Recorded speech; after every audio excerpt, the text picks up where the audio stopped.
बिजली जो हमारे घरों में बल्ब जलाने के लिए इस्तेमाल होती है, वो बज़ाहिर आसमानी बिजली यानी लाइटनिंग से मुख्तलिफ नजर आती है, लेकिन दर हकीकत ये दोनों एक जैसी खुसूसियत रखती हैं और वो है इलेक्ट्रिक करंट। तो आइए समझते हैं कि इलेक्ट्रिक करंट क्या होता है, ये कैसे पैदा होता है और साथ ही हम लाइटनिंग के बारे में भी थोड़ा जानेंगे। इलेक्ट्रिक करंट को समझने के लिए आप इसे किसी इलाके से नेट चार्ज के बहाव के तौर पर सोच सकते हैं। फर्ज करें आपके पास एक छोटा सा क्रॉस सेक्शनल एरिया है जिसमें एक ही वक्त में बराबर मिकदार में मुस्बत चार्ज दाएं और बाईं तरफ जा रहे हैं। यहाँ अगरचे चार्जेस हरकत कर रहे हैं, लेकिन चूंकि नेट बहाव सिफर है, इसलिए यहाँ करंट सिफर है। एक और मिसाल ये है कि अगर बराबर मिकदार में मुस्बत और मनफी चार्ज एक ही सिमत में जा रहे हों, तब भी नेट चार्ज सिफर होगा, इसलिए यहां भी करंट सिफर होगा। लेकिन अगर हमारे पास सिर्फ मुस्बत चार्ज दाएं तरफ बह रहे हों या सिर्फ मनफी चार्ज बह रहे हों, तब ये नेट चार्ज का बहाव होगा और यही असल में इलेक्ट्रिक करंट कहलाता है। अब सवाल ये है कि हम करंट को नापते कैसे हैं? हम इसे इस तरह मापते हैं कि किसी क्रॉस सेक्शनल एरिया से फी सेकंड कितने चार्जेस गुजरते हैं, यानी चार्ज फी सेकंड। इसे कूलम फी सेकंड कहा जाता है, जिसे एम्पियर्स भी कहते हैं, अलामत ए। मिसाल के तौर पर एसी, हीटर्स वगैरह में 10 से 15 एम्पियर्स का करंट होता है। पंखे, टीवी वगैरह में 1 या 2 एम्पियर्स, जबकि खिलौनों जैसे छोटे सर्किट्स में ये एम्पियर्स के छोटे हिस्से होते हैं। लेकिन लाइटनिंग में, वाह, वहां करंट कई हजार एम्पियर्स तक जा सकता है। अब सवाल यह है कि हम इलेक्ट्रिक करंट पैदा कैसे करते हैं। इसके लिए हमें वोल्टेज दरकार होता है। जैसे किसी गेंद को चलाने के लिए ऊंचाई का फर्क चाहिए, वैसे ही करंट चलाने के लिए इलेक्ट्रिक पोटेंशियल डिफरेंस चाहिए। लेकिन यह भी जरूरी है कि मवाद में चार्जेस मौजूद हों जो हरकत कर सकें, जैसे कि धातें, खास तौर पर तांबा और चांदी, जिनमें बैरूनी इलेक्ट्रॉन आज़ाद होते हैं और आसानी हरकत करते हैं। ऐसे मवाद को कंडक्टर्स कहते हैं, जबकि शीशा, लकड़ी या प्लास्टिक जैसे मवाद में इलेक्ट्रॉन सख्ती से बंधे होते हैं, इसलिए वो चार्जेस हरकत नहीं कर सकते। ऐसे मवाद को इंसुलेटर्स कहते हैं।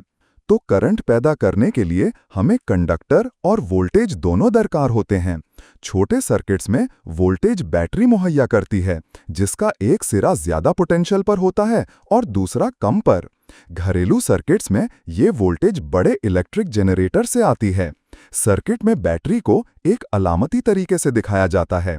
लंबी लकीर मुस्बत टर्मिनल और छोटी मोटी लकीर मनफी टर्मिनल की नुमाइंदगी करती है। लेकिन सिर्फ बैटरी लगाने से करंट नहीं बहता जब तक सर्किट मुकम्मल ना हो। अगर बैटरी के दोनों सिरे बल्ब से ना जुड़ें और दरमियान में हवा हो तो करंट नहीं बहेगा, क्योंकि हवा एक अच्छा इंसुलेटर है।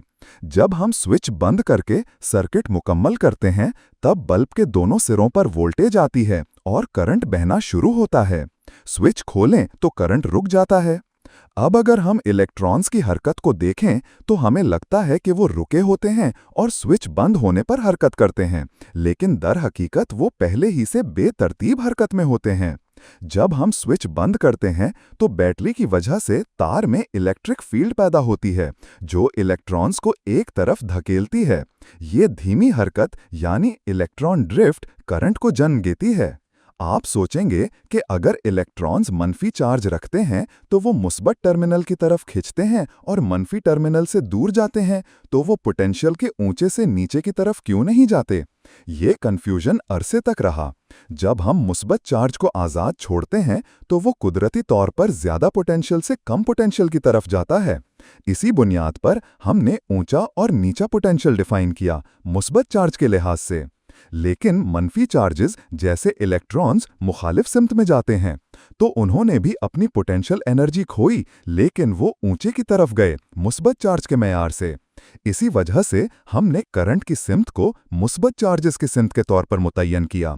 अगर मनफी चार्जेस दाएं तरफ जा रहे हों तो हम करंट को बाएं तरफ तसव्वुर करेंगे। यही वजह है कि जब इलेक्ट्रॉन्स हरकत करते हैं तो हकीकी करंट की सिमत उसके मुखालिफ होती है, जिसे हम कन्वेंशनल करंट कहते हैं।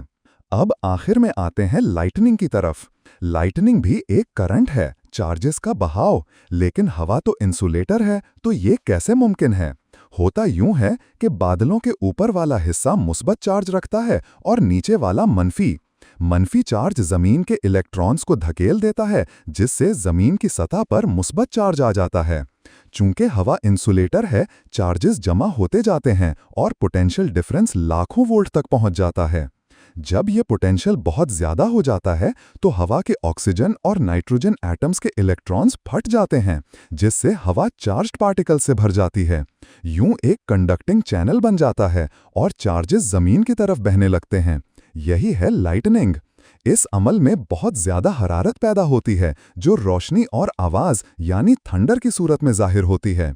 और जब कभी आपको दरवाजे के हैंडल को छूते वक्त झटका लगता है, वो एक छोटा सा वर्जन होता है लाइटनिंग का।